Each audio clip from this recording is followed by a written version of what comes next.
শুনতে পাচ্ছ? আসাদুল্লাহকে ডেকে দাও। আসাদুল্লাহ, তোমার বাবা তোমাকে ডাকছে।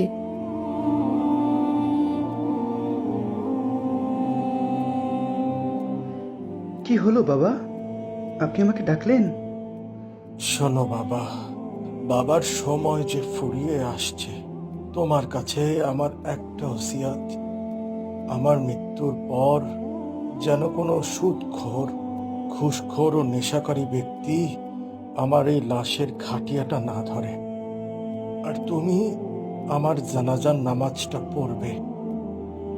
ঠিক আছে বাবা, ইনশাল্লাহ আমি অবশ্যই তা করব। সবাই শোনো, কেউ যেন আমার মৃত্যুর পর দোয়ার নামে কুলখানি উৎসব না করে, বরং সে অর্থ যেন মসজিদ অথবা